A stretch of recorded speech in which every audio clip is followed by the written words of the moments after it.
Thank you po mga kagandang buhay sa pagsama nyo sa aming biyahe. Mula pagsampa ko sa truck from Katiklan hanggang Bungabong, Mindoro sa amin pong pagpapahinga doon ng aming mga kalabaw. Hanggang marating po namin itong Marilao, Bulacan po na slaughterhouse. At sana subaybayan nyo ang iba pang mga updates ko tungkol sa pagpapakatay natin, sa paghanap po ng ating mga supplier na backloading. Sana po may mapulot din po kayong mga idea at maipakita at ma-feature ko po sa inyo kung paano po katayin ang ating mga kalabaw at kung ano po ang mga kaganapan sa pagkatay dito sa Marilao, Bulacan. So may mga restriction lang po mga kagandang buhay kasi hindi naman natin pwedeng maipakita sa inyo ang pagpatay sa ating mga hayop dahil bawal po yun. At pipiliin lamang po natin ang pwede na ma-feature sa inyo. Ang importante po kung ano lang po ang mga ideas na pagpapakatay dito para po sa mga susunod na henerasyon o sa sunod po na mga bihidor din na kagaya namin para may guide po kayo. Kasi ang dami pong katayan, may Novaliches, may Vitas, ang dami. So dito kami sa Marilao, mga kagandang buhay. Salamat po sa inyong panunood at sana panoorin pa ninyo ang ibang mga series ng ating trip dito po sa Marilao, Bulacan.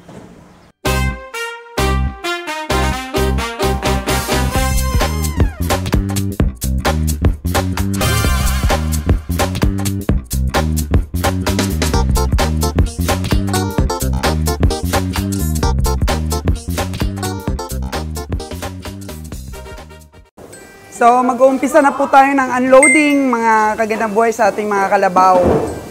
Unload na po tayo. Ang 44 heads natin na kalabaw ay unload na po natin.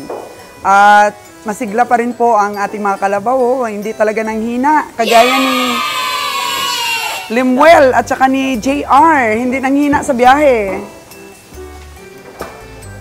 Ayan po ang ating mga kalabaw at makita ninyo dito po, mga kalabaw din. Ibang may-ari ito. Hello! Mga kalabaw natin, hindi hindi naggaya ng hina.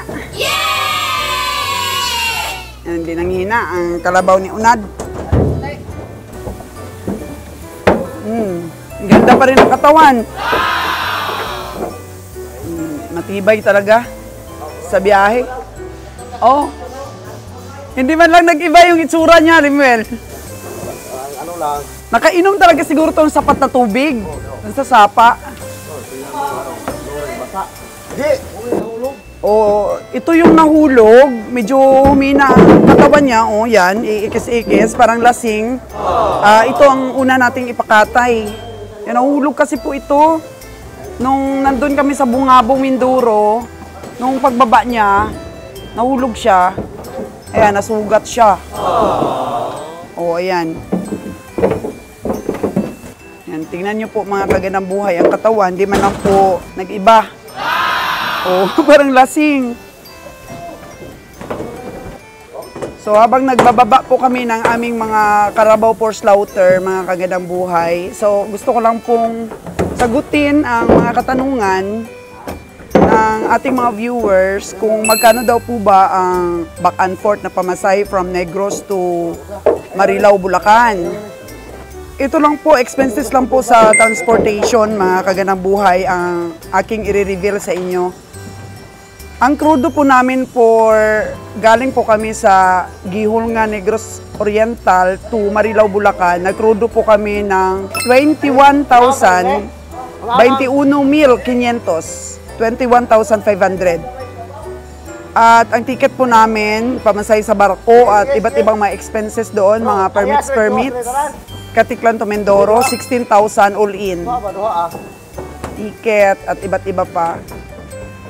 And then, Calapan to Batangas, na expenses namin is all in na 9,000. 9,000 yon kasi marami pa tayong mga binabayad-bayaran na mga chichiburichi, pakunti-kunti. Siyempre, gano'n naman po talaga mga kagandang buhay yon. Pag nagbabiyahe ka, And then, pamasahe pala namin from Negros to Katiklan, Patawid is 6,000. And then, mga toll fee po namin, mga kagandang buhay, umabot po ng 1,700. Nakaabot kami dito sa Marilao, Bulacan. Po ang toll fee namin. All in all po, 54,200. Yun po ang gastos namin sa transportation. 54,200. Hindi pa doon kasama ang 250 per day po na allowance sa pagkain ng mga tao. Per head. 250 per head po. Food allowance. Ulam lang po. Meron po silang libreng bigas. Yan po. 250 binibigay natin. And then, sweldo po nila. Hindi pa po kasama doon. Siyempre po, pagbili natin doon sa mga stockyard, may expenses na po kagad ang mahayop natin. Mga gas, ng private car ni Kabiyang Roger, pagkain. Tapos, siyempre may dala din kami malaking truck sa stockyard. Ayun po, maibili kami ng kumpay. Hindi pa po kasama, transportation lang po yun. So malaki din po ang sinasahod natin sa ating mga tauhan. Kasi doon sa Negros, sa pamimili, may mga sinasahuran. Meron po talaga sinasahuran din sa biyahe. Malinis po ang katayan, mga kagandang buhay. Nililinis po talaga para mamaya namang alas 5, katay naman po ulit. Yan, ilan pa lang ang nababa natin. Tingnan natin ang plastada doon ng ating mga kalabaw. O dito, medyo masikip din pag maraming kalabaw ang dumating. Tour ko kayo, mga kagandang buhay. Medyo, ano din, no? Medyo masikip din pagka marami tayong kalabaw na dumating. Oh, doon. May malagyan na ba? Ah, dito, hanggang doon? Ah, hanggang doon. Ah, doon pa. Oh, dulo. Oo, may dulo pa doon, oh. May doon pa. Ah, okay. Linis, malinis nila. Oh. Ilan yung kakatay natin yan? Ano na kami, madam? Parang ng 8. 8. Yan. Ito na yon. Saan banda? Ang unahin natin. Yung mga mahina. Oh, ito, pinapasok ko na itong dalawang mahina. Kasama yung isang kapon doon. Yung mahina. Mahina ang kapon talaga sa biyahe. Hindi naman, madam, pero parang ayaw niya doon sa gilid sa ano ba? Ayun sa gilid, parang nervyoso yung kapon natin. Takot siya, takot. Takot. Oo. Siguro sa cage lang yan. So ito yung 8. Unahin natin. Mga babae ba yung unahin mo? Lalaki, madam. Ano, madam? Ang gaganda pa rin ng ating mga kalabaw. Parang wala pa rin nangyari sa kanila, oh. May mga kunting gas-gas lang sa biyahe. Lalo na yung puti dahil nahulog talaga siya sa damyo. Oo. Yan po yung ating mga kalabaw na kakatayin ng una ni Limuel. Prepare. So 8 lang. Prepara lang yan, madam. 8. Oh, prepare lang. Pero pag magdagdag mamaya, pero sigurado na yung 8. Sigurado na yung 8 kakatayin. Yan. Pero, ayan, mga lasing. Oh, no! Lasing. Ha? Hindi ka kaya kahapon, madam? Oh, hindi ka talaga kagaya kahapon. Yung hindi pa sila nakalunang. Talagang hinang-hina sila. Wala kasing init limil ang biyahe natin gabi eh. Kaya healthy pa rin po ang ating mga kalabaw pagdating po dito sa Marilao, Bulacan. Almost 48 hours po na biyahe. Kulang-kulang. 36 to 48 hours na biyahe. Ayos pa rin po ang ating mga kalabaw. So ito po ang ating panghingahan ng mga baka dito. Ang importante po, medyo ano po siya, hindi po siya malayo sa katayan. Talagang malapit lang. Paliguan ni Limuel para mapriskuhan para po sa ating katay mamaya. Paligo lang para wag mag-lose weight. Walang inom. Painumin mo, uhaw na uhaw eh. Ayan o, painumin mo, ayan o. Ayan pala, may tubig pala dyan o. Pero ayaw nila uminom, pagod pa siguro. Maya, pag nakaligo, yan yung inuman nila. Kung magbigay kayo ng kumpay, saan niyo nilalagay? Doon sa kabila. Pag gusto nyo pakainin. Yan po, mga kagandang buhay. Ang ating buhay biyahero. So, nakaka-excite po, nakakatuwa, nakaka-enjoy yung negosyo pong livestock. Kasi dapat fashion mo rin, mahilig ka rin po sa hayop, para po alam mo kung paano alagaan, para hindi ma-lose weight. Oh, parang galing lang stockyard. Ang aming mga kalabaw. Yan, ang galing-galing pang maglakad. Parang walang nangyari. Mamaya-maya lang tatawagan natin si Kabeng Roger. Kasi kahapon, namili daw sila sa Bakong araw ng linggo. Namili sila mga kaganang buhay at nakabili daw siya ng 15 piraso na pampuno sa ating truck.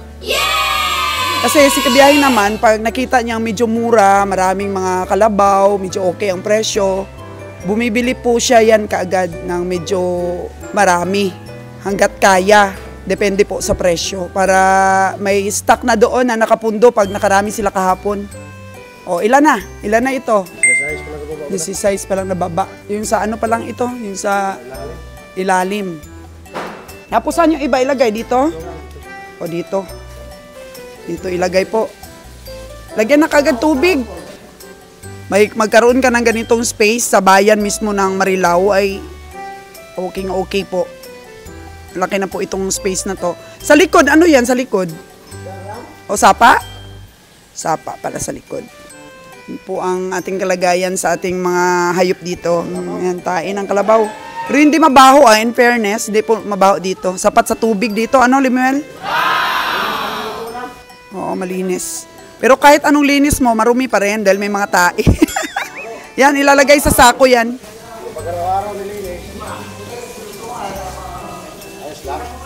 Araw-araw daw nilinis, ayos lang. Tuloy-tuloy po ang baba ng ating mga kalabaw pa. Kabilaan. So tayo po nakauna dito sa ating tagakatay. Tayo po nakauna, wala po tayong kasabay na tracking. Kaya sa atin din po ang unang kakatayin dahil first come, first serve po dito. Di ba, Limuel? Hindi sila pwedeng kumatay sa ibang behiro kung di pa nauubos sa atin. Unahin talaga yung sa amin. Dito, malinis dito.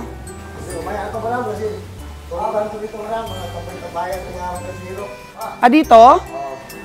Pero pag wala nang malagyan, lagyan na to. Dito sila natutulog? Nagsasapin lang sila? Duyan. Okay, nagduduyan pala sila dito. Bakit may kalabaw ditong isa kanino yan? Sa atin din? Ayan si Unad. Kahit maulanan naman ang kalabaw, ayos lang eh. Oo. Okay dito, kaysa sa doon sa kabila na yon dati na grabe ang lupa. Putik. Doon dati, sa kabila naming katayan. Saan nga yun? Alfonso. Bulacan? Cavite? Tagaytay. Yun bang ano tayo, yung naglagay tayo ng mga hayop dati na hanggang tuhod ang putik. Sa 3C? Oh, no! Doon kay Cabalis natin sa 3C. Maputik doon. Pero siguro ngayon ayos na rin. Napaayos na rin siguro nila yung... Hindi na tayo nakabalik doon eh. Oo. Ito na kaya yung kumpay. Tayo lang, ito lang. Diyan lang. Nilalagyan sila ng kumpay dyan. So painom ng tubig. Lagyan din itong tubig. Pagkatapos nilang kumain. Yahay dito, no? Kasi hindi mainit dito, no? May hangin. Kaya... Relax. Pero saan tayo kumukuha ng kumpay dito? Marami? Marami doon binibili or... ginagapas lang ninyo tapos kinakarga. Bibigyan namin yung ano daw, yung card. Bigyan lang ninyo yung... Nag-aarkila kayo ng kwan? Jeep. Magkano yung arkila nyo sa jeep pag nagumpay? 300. Marami naman yon. Marami naman na, puno. Pero yung kumpay mismo, hindi binibili. Nagbibigay ka lang ng merinda sa bantay. So kayo lang nagagapas. Tapos, nag-arkila kayo ng jeep para ikarga yung kumpay, 300. Ayun po ha, kaalaman ninyo. Baka magtanong kayo, saan kumukuha ng kumpay? Wala daw pong problema dito ang kumpay. Walang problema. Mga subdivision na maraming damo. Mga vacant plot. Mga factory po dati naman nagsarado. Tapos tumubo yung mga damo. Buti na lang, may mga damo tayong makukunan. So yun, ikaw gagapas, ilagay sa sako, nagbabaon kami ng sako, and then karga na. sa jeep, 300 po ang bayad. So dapat meron talagang taga-kumpay dito araw-araw pag mahina po ang katay. Pero ito Limuel, mga ilang araw to? 3? 4? Kumpayan mamaya para makakain. Tsaka painumin, papahingahin. Minsan dali lang naman to. Kung 10 araw-araw, di. Pero baka, mayroon din namang araw, di ba, na marami? 15? Yun na yung pinakamaraming katay ng ating taga-katay, 15 sa isang araw. O di, 3 araw? Isa, mahirap mo mga pag maraming katay. Sikip sa loob, no? Tama lang 10, 15. Ganyan po. Para hindi masikip ang ating slaughterhouse. Tamang-tama lang na kaya nilang katayin yung kinakatay. Yan o, nagsungay-sungay na. Oo nga, kasi tabi-tabi na sila. Ha? Para hindi na nabiyahe. Oo. Para makita rin ni Kabiyay Roger kung ano po yung sigla ng mga hayop niya dito pagdating. Ayan, pinofocus ko talaga ng kamera. Kita ni boss. Hindi humihingal. Ano, Ayan na. Sungay na.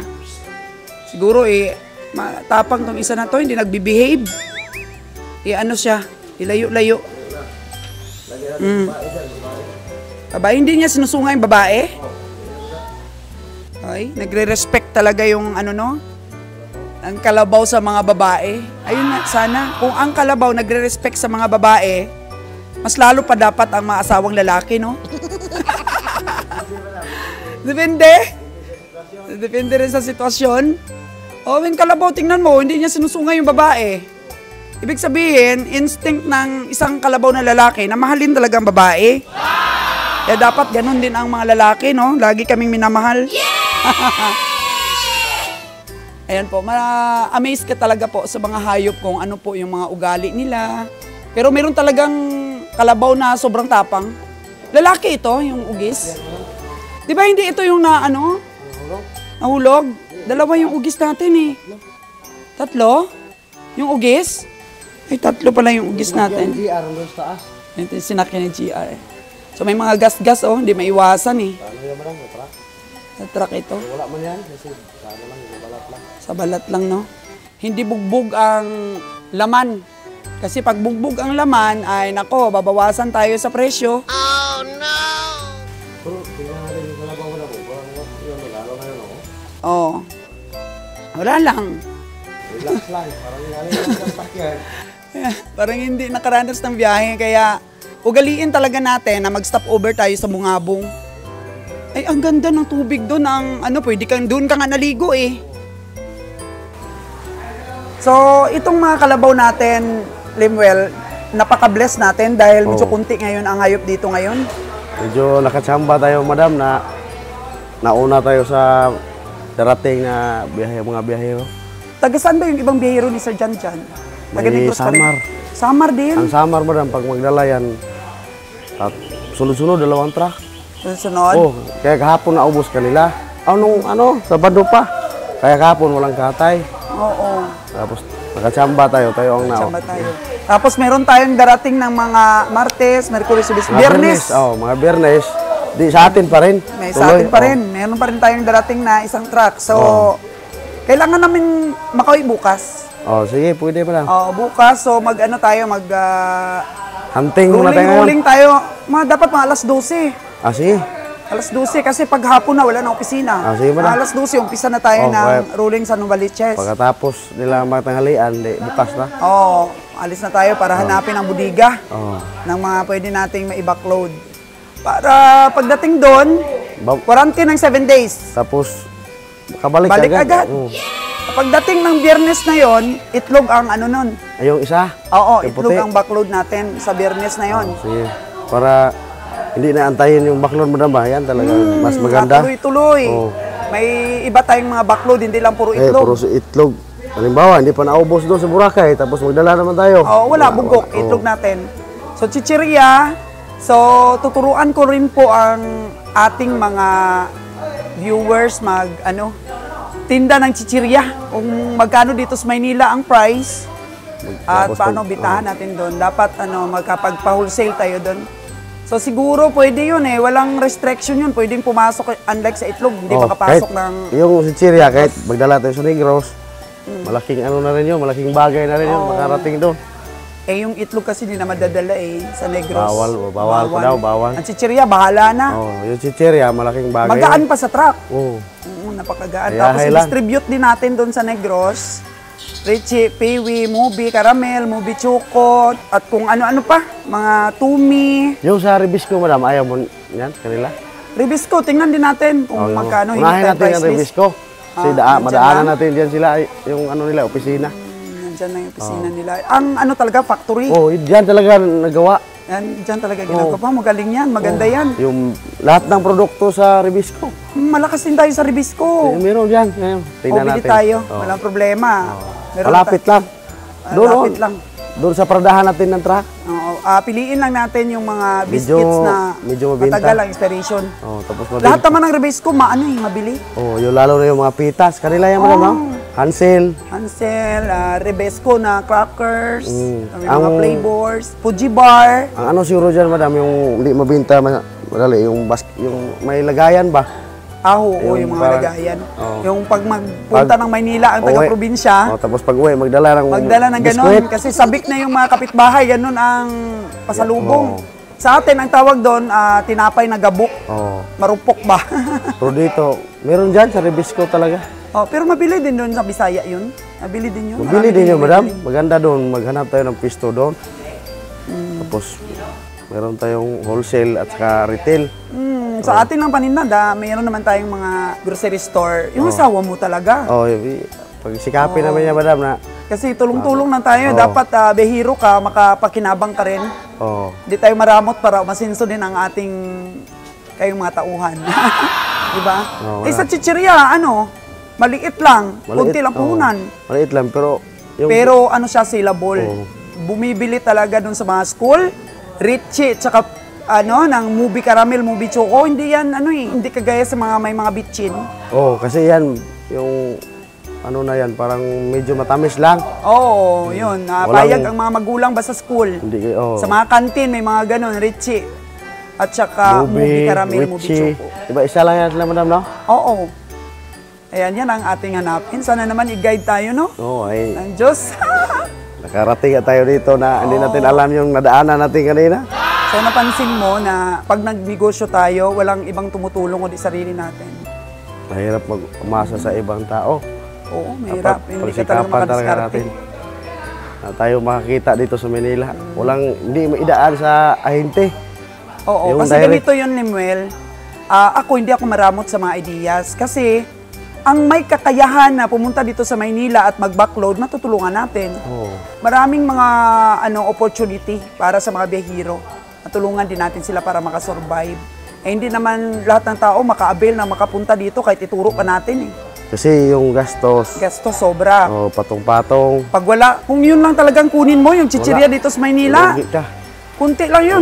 Magkano lang tutubuin mo doon? Kulang pa sa pamasay sa barko. Kasi yung sa atin, parang... Backload lang. Natin, chance ba? Kasi yung truck natin, pa uwi, minsan kulang sa karga. Kaya nahanapan natin ng... Pero, pagka tinanong mo yung negosyante, saan ka ba kumukuha? Hindi talaga nila sinasabi, no? Gusto nila, sila lang. Sila lang ang makadiscover. So, discover natin para ma-share natin. Ganun tayo eh. Bahala ng bukas. Bahala sila. Bigyan din nating opportunity kahit nga dito sa paghahayop natin. Akala ng iba na mga nagko-comment, madali lang ito. Napakalaki puhunan ito. Tsaka mahirap siya pag-aralan. Mahirap pag-aralan itong negosyong ito, Lemuel. Pero kung halimbawa gusto nila, madam, subukan nila. Subukan nila kung sabi nila, ang biyahero daw malaking kita. Subukan nila. Subukan nila kung gaano kahirap. Yung mga nagsasabing barat dyan. Sige. Subukan nilang sila mamili. Pwede rin. Mamasahe lang sila sa truck rin, madam. Sige. Yung mga nagsasabing barat, ikarga nyo ang hayop nyo sa truck ni sa truck ko. Kayo magpakatay. Kayo mag-alaga sa daan. Kayo maghanap ng kupay. Kung kaya nyo, magbiyahe. Hindi pa puro lang sabi, barat. Barat. Paano? Yung mga pasahod, yung mga pagkain natin. Paano? Ito, maghanap pa tayo ng hotel para makapagpahinga ako. Dagdag na expenses. Kasi kailangan din talaga pag may negosyo kang ganito. Aba, punta ka rin sa mga katayan ha, kagaya ng ginagawa natin ngayon. Para ma-improve at ma-improve pa yung ating... Ngayon ka lang nakapunta dito, madam, no?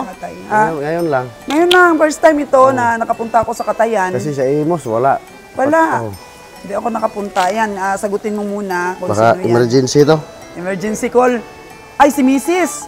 Si Nalon. Oh, si Nalon. Boss, Nalon. Oy, may buntag. Kumusta mo niya? Oh, musta na, Boss Nalon.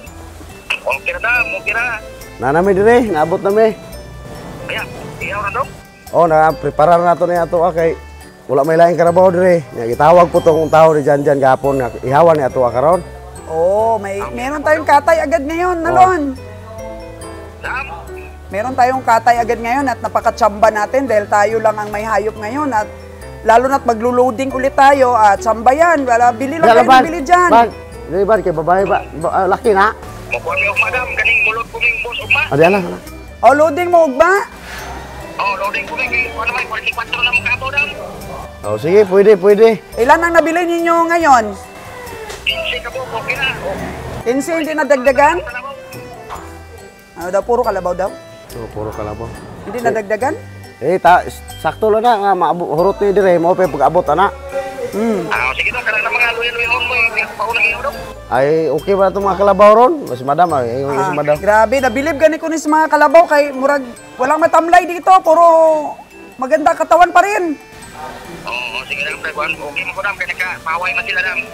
O, pero ikaw, ingatan mo lang pamimili ha kasi nalugi ka nung nakaraan ng 17 mil. Lugi din sila. 17 mil gid sa 6 mong kalabaw.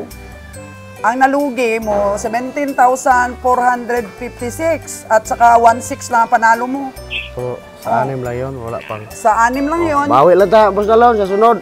O, bawi lang tayo, bawi. Bawi lang, bawi. Basta dam, kalang lang ng bihi apo nila to ron. O, kalang yung kitchen ron, karong bihi apo din.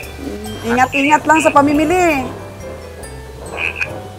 O, ayan, at Ano, sweet pa dumahin itong kalabaw na to, kaya Stuck man to. nasta kasi Oo. daw yun. Oo. Pero dapat, adjust yung gamay, boss Dalon, kanang inalan atong estimate.